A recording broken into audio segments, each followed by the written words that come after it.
Baba, siyakubonga namhlanje usuku olukhulu, usuku olukhethekile, usuku lapho uzovula khona amazulu bese uxazulula zonke izinkinga ezimile ezimpilweni zawo wonke umuntu ngegama likaJesu. Nkosi, bonakalisa amandla akho. Bonakalisa uthando lakho, bonakalisa inkazimulo yakho kuyo yonke impilo namhlanje ngegama likaJesu. Lapho kusuka khona lenkonzo kazwe lonke bonakalisa ubuwena. Kuyo yonke indawo lapho sizwa khona izwi lakho, sixhumene nezwi lakho, bonakalisa ubuwena ngegama likaJesu. Siyakubonga ngoba siyazi usukwenzile. Nawo wonke amehlo azobona, nawo wonke umuntu uzoba nokuthintwa ngegama likaJesu ngiyakhuleka. uNkulunkulu akubusise, ungahlala phansi. Namhlanje sikhuluma kuwe ngezibonakaliso nezimangaliso, ukukhululwa okunamandla ngezibonakaliso nezimangaliso. KuJeremiya isahluko 32 ngifunda kuverse 17. uJeremiya isahluko 32 uverse 17. Nkosi Jehova, bheka, wena wenzile izulu nomhlaba ngamandla akho nangengalo yakho eluliweyo. Akukho lutho olukwahlulayo. Ngenkathi ulapho namhlanje qonda lokhu, ayikho into elukhuni kuNkulunkulu. Uzothinta inhliziyo yakho, uzoguqula impilo yakho, uzophulukisa umzimba wakho, uzokuhlenga kuwo wonke amandla obubi, ngoba ayikho into elukhuni kuNkulunkulu. Ngifuna ubone ukuxhumana phakathi kwalelo verse noverse 20. Kuverse 20 uyasitshela, owamisa izibonakaliso nezimangaliso ezweni laseGibhithe. Uthi ngoba ayikho into elukhuni kuwe, ubeke izibonakaliso nezimangaliso ezweni laseGibhithe ngesikhathi esedlule, ezweni lapho ukhona namhlanje. Amandla abonakalisa izibonakaliso nezimangaliso ziza kuwena ngegama likaJesu. Uthi kusukela usukwini lanamhlanje izibonakaliso nezimangaliso ngaleso sikhathi ebesethi ngisho nangalolu suku, ngisho nangaphakathi kwabanye abantu, wenzele igama njenganamuhla. Namuhla izibonakaliso nezimangaliso zokuthinta lapho. Namhlanje ngikhuluma kuwe ngokukhululwa okunamandla ngezibonakaliso nezimangaliso.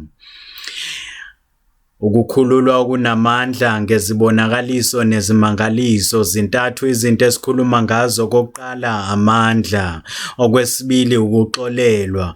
Okwesithathu, amathuba. Okokuqala, amandla kaNkulunkulu ezibonakaliso nezimangaliso. Akamile kusukela ngesikhathi sokudala, kusukela ngosuku lokudala waqala wabonakalisa amandla. UnguNkulunkulu ongunaphakade, uNkulunkulu ominjalo, uNkulunkulu owanele, futhi namandla wabonakalisa ngaleso sikhathi usawabonakalisa namhlanje. Amandla kaNkulunkulu ezibonakaliso nezimangaliso. Bese okwesibili, ukuxolelwa kwethu ngomusa wensindiso nokufaneleka.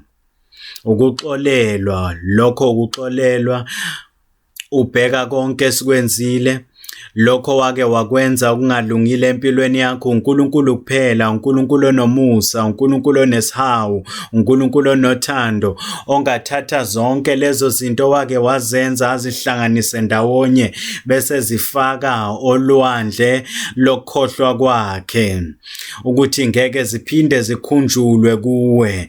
Futhi kungomusa kaNkulunkulu, futhi umusa kaNkulunkulu usho ukuthi ubonakalisa leyo nto ngaphandle kokuthi ukhokhe inani elithize, ukhokhe inani lokuhlengwa. Ngenxa yomusa nakho konke akunikeza kona mahala namhlanje ngokugcwele namhlanje, lo musa naloko kuxolelwa kuza kuwena namhlanje. Ukwahlulelwa kwakho uzokususa, ukwahlulelwa kwakho uzokususwa, nokucindezelwa izono zakho wake wazenza ngesikhathi esedlule, yonke into uzoyithatha ngegama likaJesu, uzokusindisa. Ngilahlekelo amen lapho. Uzoba ngubhuti ozelwe kabusha. Ukuphi? Ngithi uzoba ngubhuti ngitshele ozelwe kabusha. Uzoba ngusisi osindisiwe, usisi ohlukanisiwe. Uzokuhlukanisa ndodakazi yami, uzokuhlukanisa nobubi, uzokuhlukanisa nokuhlupheka, uzokuhlukanisa nengunaphakade yokuhlupheka. Uzoba ngusisi osindisiwe wahlukaniswa. Ngabe ngikhuluma nothize lapho namhlanje, kuza ngakuwe, uzelwe kabusha, insindiso iza ngakuwe, kungokuxolelwa ngomusa wensindiso nokufaneleka. Uzokwenza ukuthi ufaneleke amazulu, bese susalana akuse enkazimulweni ngegama likaJesu. Okwesithathu, amathuba kuNkulunkulu kanye nesiqiniseko sezwi lakhe. Amathuba kuNkulunkulu kanye nesiqiniseko sezwi lakhe.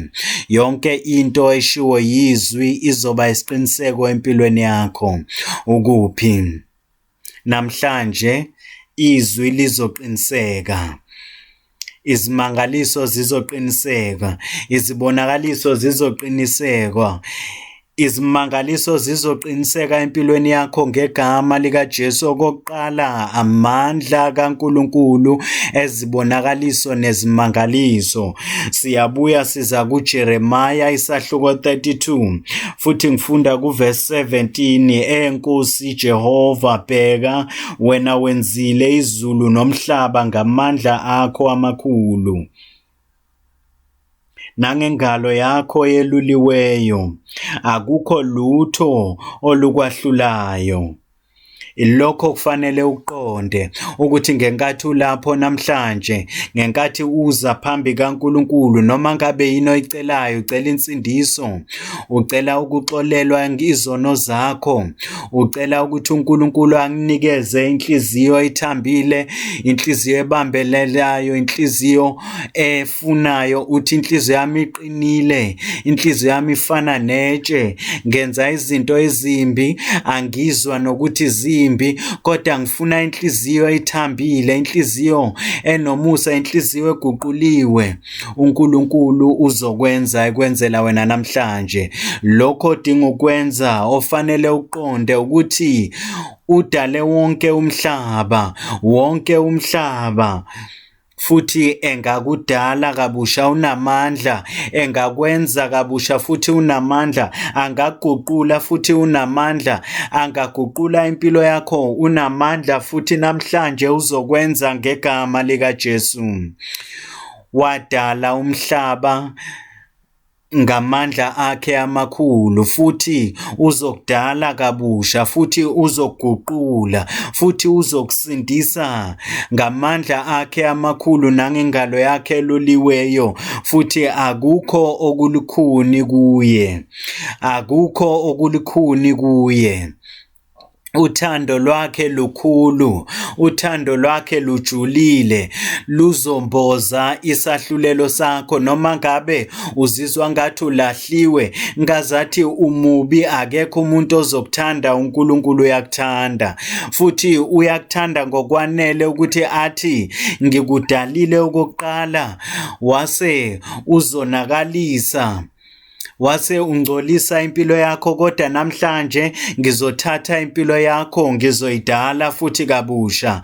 Amandla kaNkulunkulu okudala kabusha eza kuwena namhlanje, ngoba uza ngenkathi uyinikela uthi, Nkosi, yebo ngilana, ngiyazinikela leyo ndalo yobulwane kumina, eshaya unkosikazi wami, eshaya izingane zami, ngazathi akusizwe ezami. Leyo nto ifika kumina uma ngabe ngicasuka, ngenza izinto engizisolayo ngazo, uNkulunkulu uthi uyaqonda. Namhlanje angeke usaba njalo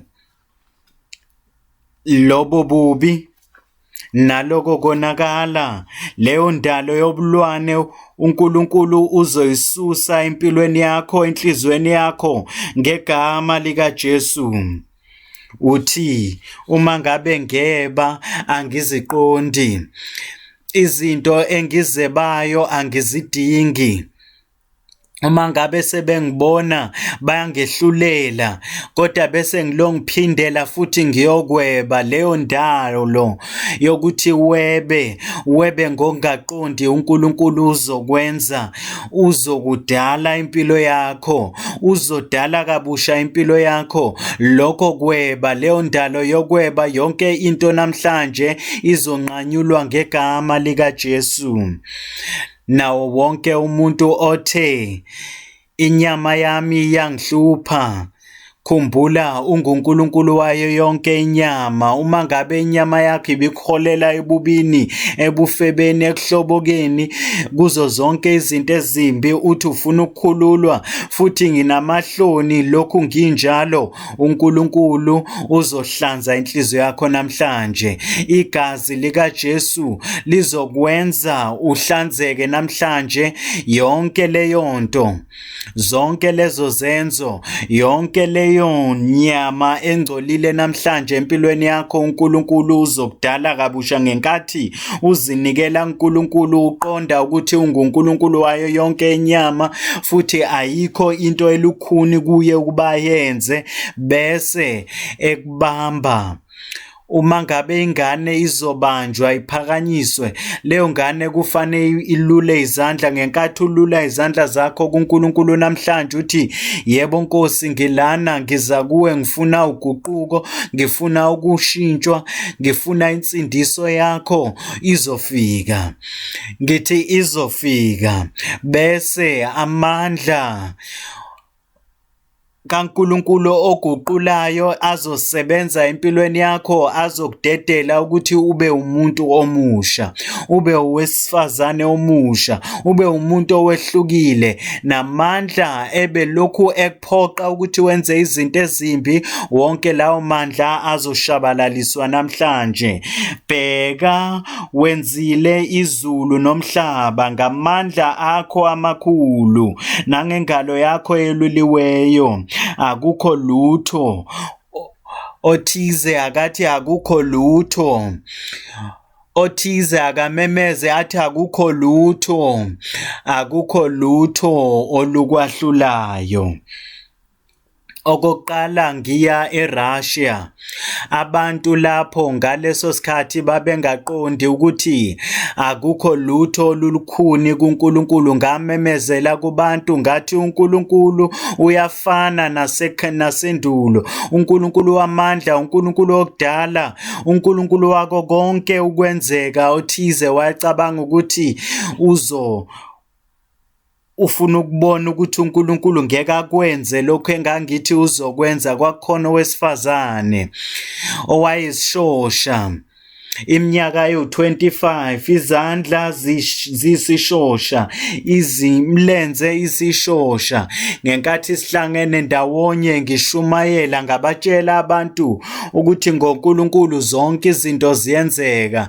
Amandla amakhulu kaNkulunkulu awakaguquki futhi ngeke azashintshe. Lo mlisa waletha othize obelokhu eyishosha iminyaka yo-25, izandla azisebenzi, imlenze ayisebenzi. Wambeka ngasemnyango, ngasesangweni. Wonke umuntu lapha ezombona ambono wesifazane lapho, bese bethi, hawu, buka lo wesifazane. Lokhu kade kushiwo umfundisi uKumuya akusilo iqiniso. uNkulunkulu akakhona ukwenza lokho engikutshela kona kuyiqiniso. Kuzokwenzeka empilweni yakho. Bese sakhuleka, bese izinto eziningi zenzeka. Kodwa lo wesifazane wayelokhe lapho. Ngenkathi sithi ngegama likaJesu sasho amen wokugcina, abanye bedlula eduze kwakhe ngaphambi kokuthi athintwe othize, lo wesifazane wasukuma, izandla zalunga, izingalo zalunga. Waseqala ehamba, akekho wamthinta. Loyo uNkulunkulu owenza lokho eRussia iminyakeni eminingi edlule uza endaweni yakho namhlanje. Namandla kaNkulunkulu azoguqula impilo yakho, azokusindisa futhi azokuphulukisa. Ngeke ufananiswe nasekuqaleni ngegama likaJesu. Ngoba ngenxa yezimangaliso ezazenzeka eMoscow naseRussia, ibandla noma iqembu labaphathi bebandla base bengimema futhi emva kwenyanga ezine. Ngenkathi ngishumayela ngiphethe umbhobho, ngabona owesifazane washiya ibandla, weza ngalapho engangikhona. Ngalongikhuluma ngimangala ukuthi yini bengamisa owesifazane, waze wafika kumina phambili, wathatha umbhobho, ngathula, ngangasho lutho. Wabesethi, nginguye loyo owesifazane. Ngenkathi umfundisi wafika enyangeni ezine ezedlulile, ngingowesifazane, sengilungile, uzolunga namhlanje ngegama likaJesu. Izibonakaliso nezimanga. Uma ngabe uNkulunkulu ayenze lokho ngaleso sikhathi, uNkulunkulu akakaguquki nanamhlanje. Uzofika ngala ukhona, uzokhulula. Futhi akukho okulukhuni kuye empilweni yakho, akukho okulukhuni emndenini wakho, akukho okulukhuni. Leyo ndodana, leyo ndodakazi, akukho okulukhuni. Uzokukhulula namhlanje ngegama likaJesu. Buka lelo verse, uverse 20 futhi uthi, owamisa izibonakaliso, owamisa. Ngabe uyabeka yini iwashi lakho? Ngabe uyabeka yini iwashi lakho kumakhalekhukhwini wakho? Ucuphe isikhathi, uthi ngalesi sikhathi engisibekayo ngifuna likhale iwashi lami. Bese ngesikhathi osibekile bese siyakhala. uNkulunkulu ubekile noma ucuphe isikhathi sezimangaliso zakho namhlanje. Isikhathi esibekiwe, isikhathi somkhuleko. Ngenkathi lesikhathi esibekiwe sifika, sithi ngegama likaJesu kubambe insindiso yakho isifikile. Ngenkathi sithi ngegama likaJesu kubambe isimangaliso sakho sesifikile ngegama likaJesu. Ubeke izibonakaliso nezimangaliso ezweni laseGibhithe kuze kube namuhla, nakwa-Israyeli naphakathi kwabanye namuhla. Wenzile igama njenganamuhla. Iphuzu lesibili, ukuxolelwa kwethu ngomusa wensindiso nokufaneleka. Ukuxolelwa kwethu ngomusa wensindiso nokufaneleka. Sibheka u-Isaiah isahluko 55, ngifunda uverse 6. Mfuneni uJehova esenokutholwa, nimbize eseseduze.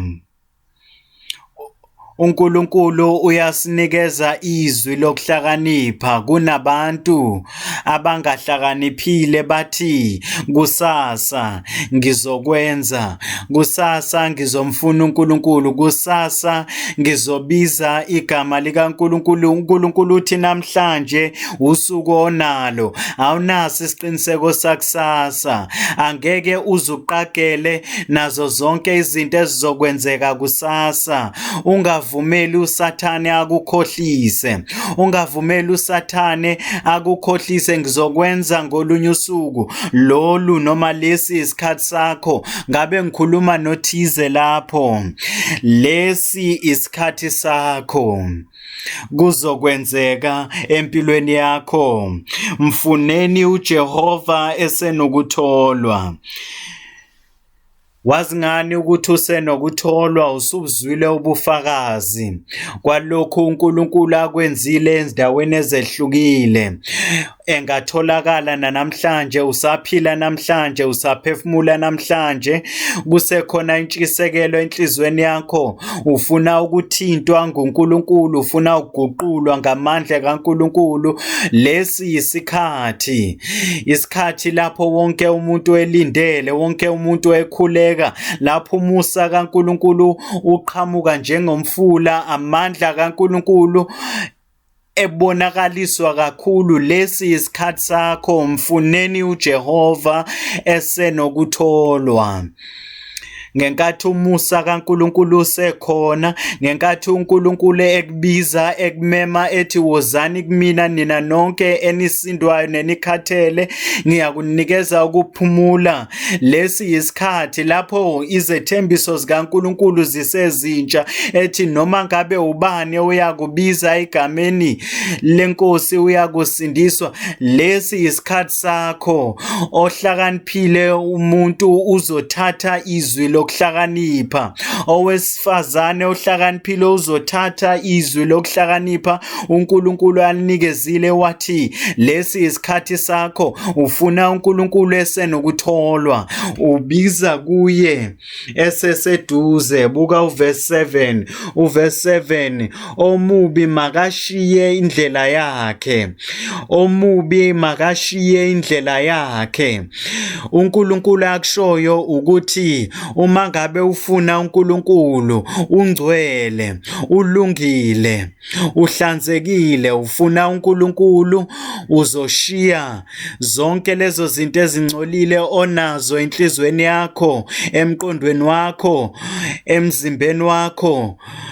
Leyo ntambo okhalweni lakho, awukwazi ukugcina leyo ntambo okhalweni lakho bese uthuza kuNkulunkulu. Uyayisusa, uyayinqamula bese uyayilahla. Awukwazi ukugcina lo muthi entanyeni yakho nasesandleni sakho bese uthi ufuna uNkulunkulu. Omubi makashiye izindlela zakhe. Awukwazi ukuthi uhambe uwa phambi kobuso bukaNkulunkulu nokuphuza kwakho nokudakwa kwakho uthi uza kuNkulunkulu. Omubi makashiye izenzo zakhe nokubhema kwakho, nayo yonke into oyidlayo ekunikeza umdlavuza, ekunikeza ukugula. Awukwazi ukubamba leyo nto uthi angeke ngikushiye lokhu, ngeke ngize ngihlukane nalokhu, kodwa ngifuna uNkulunkulu. Omubi makashiye izindlela zakhe. Uma ngabe uke waba ebufebeni, waba ekuhlobongeni, uboshiwe, ubambelele nowesilisa nowesifazane ongasiyo oshade nayo, lokhu uthi ukholwa uNkulunkulu. Cha, awukholwa uNkulunkulu, umuntu wenkolo, kodwa uNkulunkulu akumukeli lokho. Omubi makashiye izindlela zakhe. Ngenkathi uza kuNkulunkulu namhlanje, uza kuNkulunkulu namhlanje. Ngithi uza kuNkulunkulu namhlanje. Yonke into ezoletha ukwahlulelwa nguNkulunkulu kuwe uzoyisusa zonke lezi zinto, uyilahle kude, uthi Nkosi ngiyeza. uNkulunkulu uzokumukela, noNkulunkulu uzokuxolela, noNkulunkulu uzohlanza impilo yakho. Ngeke ufananiswe nasekuqaleni ngegama likaJesu. Omubi makashiye izindlela zakhe. nongalungile loyo ophikisana nokulunga. Lo ophikisana nokulunga kukaKristu, impilo yakho ibheke phansi, impilo yakho okungaphakathi kungaphandle ingcolile, ayilungile, ayinaNkulunkulu. Uthi loyo ongalungile, owesifazane ongalungile, umfana ongalungile, intombazane engalungile, makashiye imicabango yakhe, imicabango. Ngizokwenza ukubi, ngizotshontsha, ngizokwenza lokhuyana lokhuyana, ngizokwenza zonke izinto ezifihlelekile ukuthi abantu ngeke baze bangibone, kodwa uNkulunkulu uyabona yonke leyo micabango yokungalungi, yonke leyo micabango yokungcola, yonke leyo micabango yokungabi naNkulunkulu. Shiya yonke into bese ebuyela kuNkulunkulu, uza kuNkulunkulu, uzoba nomusa phezu kwakho. Ubani loyo? Ngithi ubani loyo? Uyakuba nomusa kuye. Umusa oletha ukuxolelwa uzofika kuwe. Umusa oletha ukukhululela, umusa uzofika kuwe. Umusa oletha insindiso, umusa uzofika kuwe. NakuNkulunkulu wethu, ngokuba uyakuxolela kakhulu, ngoba uyakuxolela kakhulu. Ukuxolela kwakhe kuzomboza zonke izono wake wazenza. Ngenkathi uza phambi kaNkulunkulu uthi, Nkosi, ngilana, anginakho okunye ukwenxusa ngaphandle kokuthi uKristu wangifela esiphambanweni saseKalvari, bese insindiso kaNkulunkulu izofika kuwe ngegama likaJesu. Ngenkathi uza okokuqala namhlanje, umusa kaNkulunkulu uzofinyelela kuwe. Ngenkathi uza okokuqala, ngithi umusa kaNkulunkulu uzofinyelela kuwe ngenkathi uza okokuqala. Awuthi ngutshele lokhu, eminyakeni edlule ngaya eMelika, kwakuseMinnesota.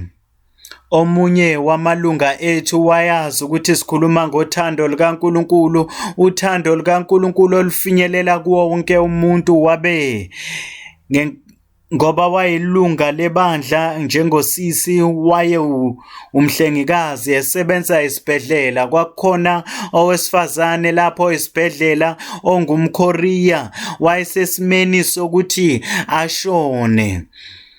Bese umhlengikazi waya kudokotela, wathi, Dokotela, umfundisi wethu ufikile osuka eNigeria, ukhuluma ngothando lukaNkulunkulu. Ngingamthanda yini lo wesifazane waseKhorea ngihambe nayo ngiyenhlanganweni? Wathi udokotela, uma ngabe ehlala lana uzoshona, uma ngabe umthatha uzoshona, angashona ngisho endleleni, engashona ngisho lapho, ngoba ezoshona noma ngabe yinini sukela manje mthathe. Lo dadewethu wabe semthatha lo wesifazane waseKhorea nge-ambulance, wabe esembeka ohlakeni, wamfaka kwi-ambulance. Mayifika ebandleni lethu bamthatha ngohlaka, base bambeka ngemuva kwasebandleni. Ngangingazi nokuthi ukhona lapho ebandleni, wayengakaze aye ngisho kwelodwa ibandla, ngoba wayengasiyo ngisho umuntu owayeya ebandleni. Wayelandela inkolo yaseKhorea yasezweni lakhe. Ngabe sengikhuluma kuye njengoba ngikhuluma kuwe namhlanje, ngaqinisekisa wonke umuntu ngathi ngisho ngabe ulana okokuqala, uthando lukaNkulunkulu lufinyelela kuwe lapho ukhona. Ngiza kuwe namhlanje ukuzomemezela ukuthi noma ngabe ufika okokuqala, umusa nokuxolelwa nothando nomusa kaNkulunkulu ufika kuwe namhlanje ngegama likaJesu. Bese njengoba sihlale senze sakhuleka, ngabe sengithi ngegama likaJesu siyakhuleka. Abantu babe sebe memeza kakhulu bathi amen.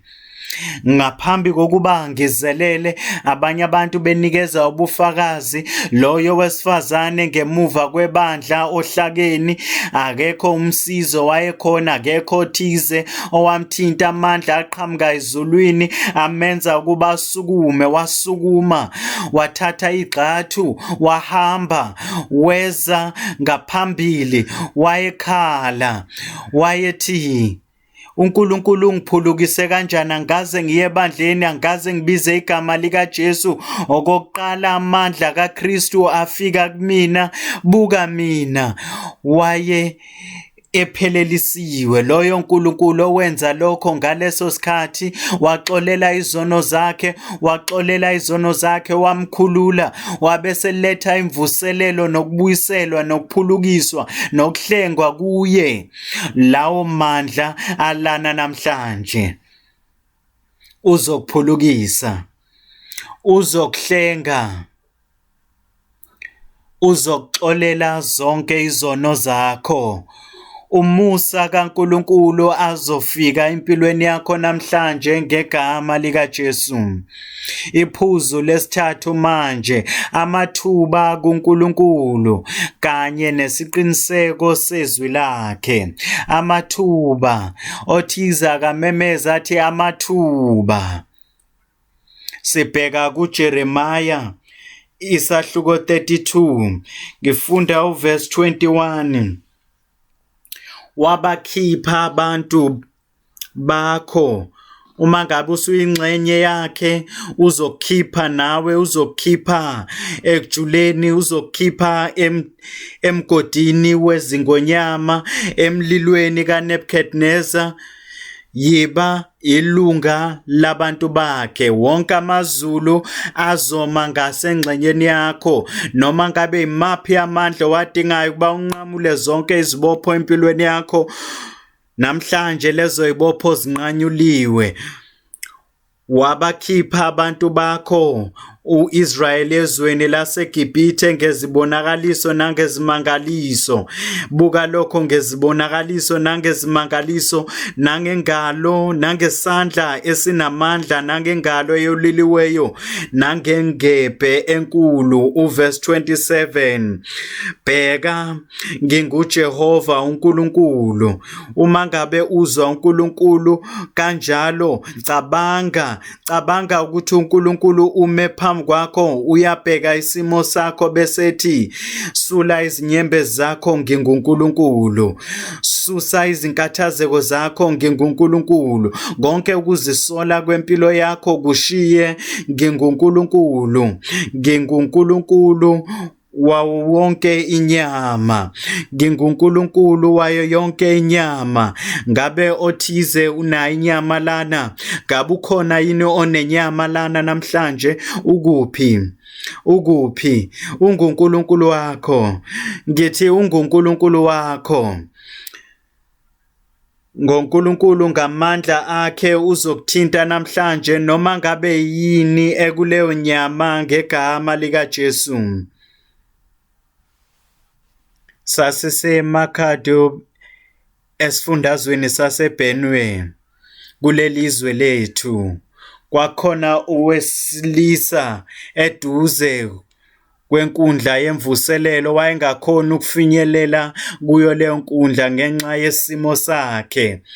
Wayengakhona ukuthi agqoke ibhulukwe. Ngobani? Wayenemlenze evuvukele ifana nomlenze wendlovu. Wayekwazi ukuthi agqoke nje kuphela ithawula ayizungeze ngalo. Wathi ngingeza kanjani?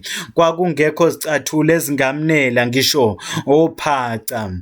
Wabe esehlala, waletha isitulo eduze kwendlu yakhe.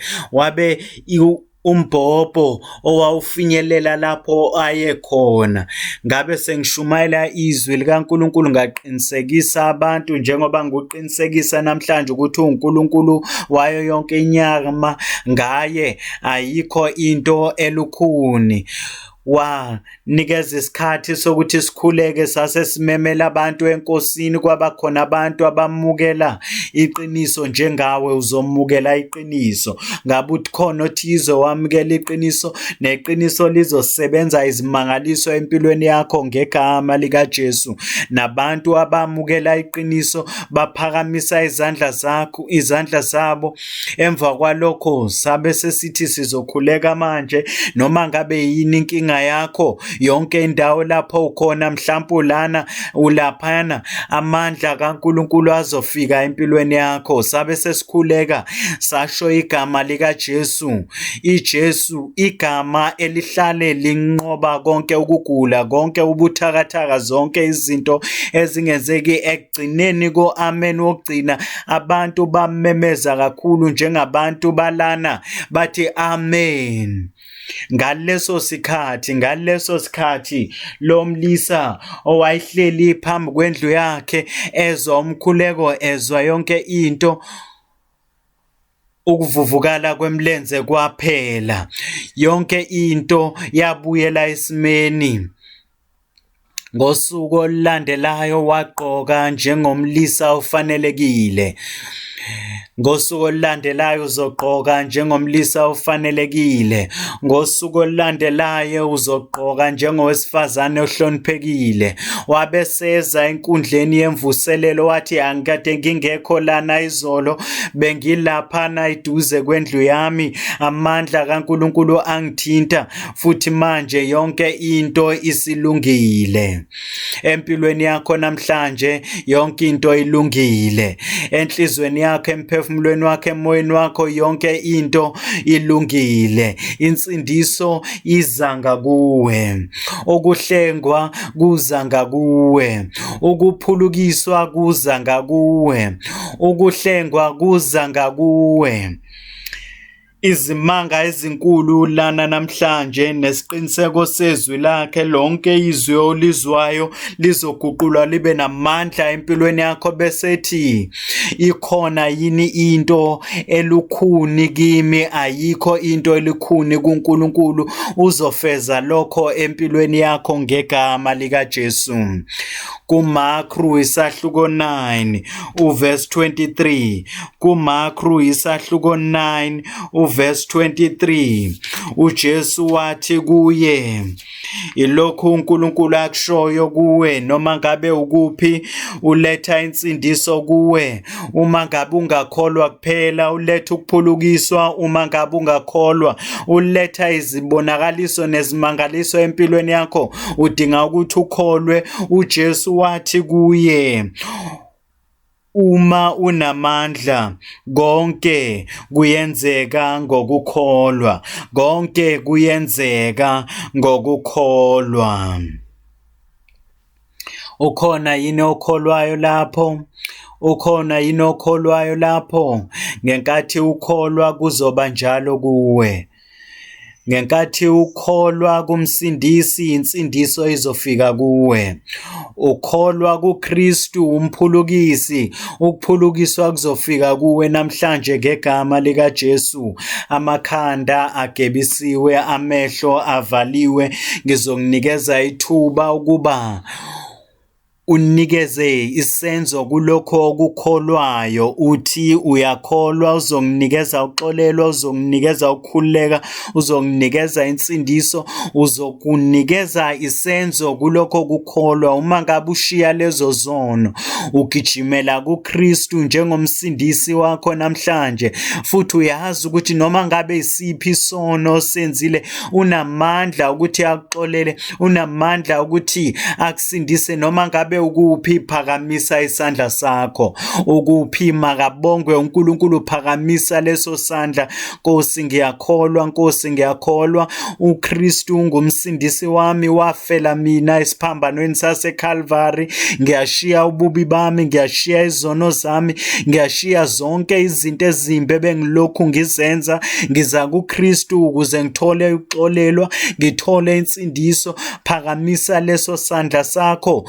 ulana noma ungaphandle, ulana ezweni lethu, mhlawumbe ulana eAfrika, ulana eAmerica, eAsia, yonke indawo lapho ukhona, ngisho ngabe uwedwa endlini yakho, uwedwa, uyakholwa ukuthi uKristu ungumsindisi wakho, uyakholwa ukuthi uzoxolela zonke izono zakho, phakamisa leso sandla sakho. Uma ngabe uphakamise isandla sakho, sukuma ume ngezinyawo, phakama, uphakamele uKristu umsindisi wakho, yena ozokukhulula kuzo zonke izono zakho, yena ozoletha insindiso iqhamuka eCalvary, iqhamuka ezulwini, akunikeze leyo nsindiso lana namhlanje. Nkosi, ngiyakholwa uJesu ungumsindisi wami. Phakamisa leso sandla bese uyaphakama ume ngezinyawo. Ngenkathi uphakama uma ngezinyawo, vala amehlo akho, cabanga ngathi uphambi kwakho, utshele uNkulunkulu uthi, angifihli lutho, ngiyaxolisa, ngilokhu ngiyisoni, ngizwile ukuthi uzoxolela wonke umuntu ozayo, ngiyeza, ngixolele. Angeke azathi cha, uyakumukela, uyakholwa ukuthi usuphendukile, ukunikeza leyo nsindiso naloko kuxolelwa manje. Nkosi, ngiyayimukela insindiso yakho. Kusho lokho, Nkosi, kusho kakhulu uthi, Nkosi, ngiyamukela insindiso yakho. Angeke izithathwe empilweni yakho ngegama likaJesu. Phakamisa isandla sakho ngenkathi umile, Baba, egameni likaJesu. Ngiyakubonga ngabo bonke labo abamile, ngoba bayaphuma, bayashiya izono zabo, beza kuNkulunkulu njengomsindisi wabo, baxolele ngegama likaJesu. Guqula impilo zabo. Nazo zonke izinto abade bezenza ngaphambilini, benze bangabe bengasayithanda izinto ezimbi ngegama likaJesu. Yenza umoya wakho ufakaze ngaphakathi kubo ukuthi sengebantwana bakaNkulunkulu, izono zabo zixolelwe, insindiso isinikeziwe kubo. Kuqinisekise, Nkosi, ubanikeze isiqiniseko saleyo nsindiso ngegama likaJesu. Ngiyakubonga Nkosi, ngoba ngiyazi usuphendulile. Ngegama likaJesu siyakhuleka. Thani ngisindisiwe. Kusho futhi uthi, sengisindisiwe, sekwenzekile ngegama likaJesu. Ngabe ulindele? Buka uemeni wakho, ngithi mayibongwe iNkosi. Khumbula ngenkathi silana namhlanje, zonke izinto ziyenzeka empilweni yakho. Izimanga nezibonakaliso, ukuphulukiswa nezibonakaliso, amehlo akho angaboni azovuleka. Lezo zindlebe ezingezwa zizovuleka. NoNkulunkulu uzokuphakamisa labo abazishosha balele phansi ngegama likaJesu. Konke ukuvuvukala emzimbeni wakho, igotha noma ngabe yini, kuzonyamalala. Phakamisa isandla sakho esisodwa, ubeke esinye phezu kwakho lapho onenkinga khona. Ngenkathi umele othize, umele wesifazane, umele umama, umele ubaba, phakamisa isandla sakho. Ngenkathi uNkulunkulu ethinta abantu, uzothinta ubaba wakho, umawa wakho, lo kude, yonke indawo lapho ukhona, noma kuyiphi inhlangano lapho ukhona ezweni lonke. Phakamisa isandla sakho, namandla kaNkulunkulu ayakuthinta manje ngegama likaJesu. uJesu wathi kuye nakuwe, uma ngabe ukholwa, konke kuyenzeka kulabo abakholwayo. Baba, egameni likaJesu, lelo igama elibambe amandla futhi igama elibonakalisa amandla. Noma ngabe yiphi ingqinamba, Nkosi, siyakhuleka uzokhulula abantu bakho ngegama likaJesu. Kusukela ekhanda labo kuze kuyofika ezinyaweni zabo, ngiyakhuleka ukuthi amandla akho azosusa yonke inkinga ngegama likaJesu. Ukuhlanya uhlengiwe kukho ngegama likaJesu. Ukungaphili ukhululiwe ngegama likaJesu. Ukuvuvukala kuyo yonke ingxenye yomzimba wakho, ngiyakuyala lokho kuvuvukala makuphume ngegama likaJesu. Nakuko konke izinkinga ezingaphakathi, umdlavuza, isifo sephepha, ingculaza, noma ngabe yiphi inkinga, makuphulukiswe ngegama likaJesu. Laba bangaboni, ngiyakhuleka Nkosi, thinta lawo mehlo angaboni njengamanje. Vula amehlo abo njengamanje ngegama likaJesu. Banikeze ukubona okusha, ukuthi emva kwalo mkhuleko bazobheka, bazungeze, babone ngegama likaJesu. Labo abangezwa futhi abangakhulumi bathinte njengamanje. Susa ukungezwa, susa ukungakhulumi. Izindlebe ezingezwa ukukhuluma, ukungakhulumi, makuqhaqhwe ngegama likaJesu. Laba bashawe wabafe uhlangothi, izandla zisebenza, imilenze ayisebenzi, imilenze emfishane kunomunye, amandla kaNkulunkulu azofika kubo. Sukuma uhambe ngegama likaJesu.